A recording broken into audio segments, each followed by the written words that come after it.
मित्रता आवश्यक है, संबंध भी आवश्यक है, परंतु जीवन की हर कठिन परिस्थिति यह दर्शाती है कि अकेले रहने की कला का आना भी परम आवश्यक है।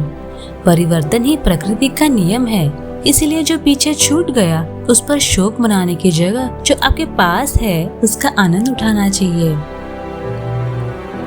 जीवन की समानता को पहचाने और अपनाए, अर्थात बिना दुख के सुख का मूल्य नहीं समझ सकते। मनुष्य जो चाहे बन सकता है यदि वह विश्वास के साथ इच्छित वस्तु पर लगातार चिंतन करे। डर का सामना डट कर करो, अर्थात मन से कभी हार मत मानो, अपने आप पर विश्वास करो और आखिरी दम तक लड़ो। भूतकाल की चिंता छोड़े, भविष्य के लिए भयभीत ना हो, वर्तमान पर ध्यान दो, भविष्य अपने आप सुखी हो जाएगा।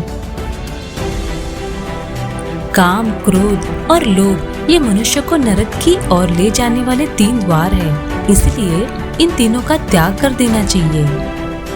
मनुष्य के दुख का कारण उसका प्रेम ही है। वह जितना अधिक मोह करेगा उतना अधिक कष्ट भी भोगेगा।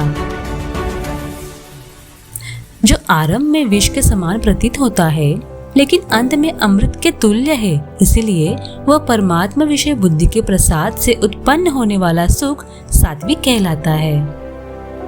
जैसे जल में तैरती नाव को तूफान उसके लक्ष्य से दूर ढकेल देता है, उसी प्रकार इंद्रिय सुख मनुष्य की बुद्धि को गलत रास्ते की ओर ले जाता है। जीवन में जीवात्मा बाल, युवा और वृद्ध शरीर प्राप्त करती है, वैसे ही जीवात्मा मृत्यु के बाद दूसरा शरीर प्राप्त करती है। इसीलिए मनुष्य को मृत्यु से नहीं घबराना चाहिए।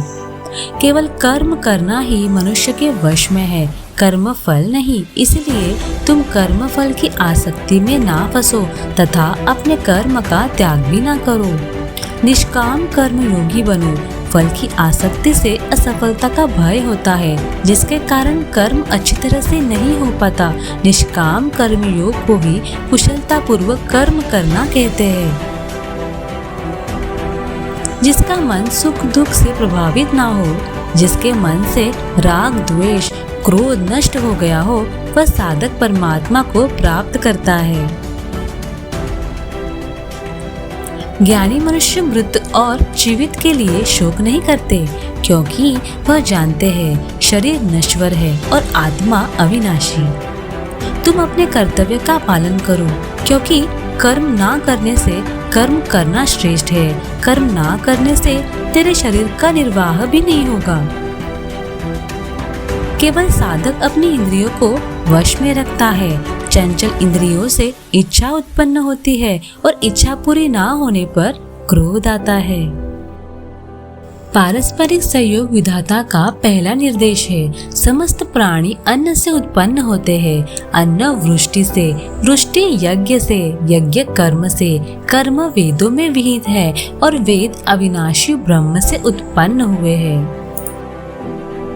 श्रेष्ठ मनुष्य जैसा व्यवहार करता है, लोग भी वैसा ही व्यवहार करते हैं। हे पार्थ, तीनों लोकों में न तो मेरा कर्तव्य है न पाने योग्य कोई वस्तु, फिर भी मैं कर्म करता हूँ, नहीं तो लोग मेरे दिखाए मार्ग पर कैसे चलेंगे। तू करता वही है जो तू चाहता है, परंतु होता वही है जो मैं चाहता हूँ। तू वही कर जो मैं चाहता हूँ, तो होगा वही जो तू चाहता है। जय श्री कृष्ण।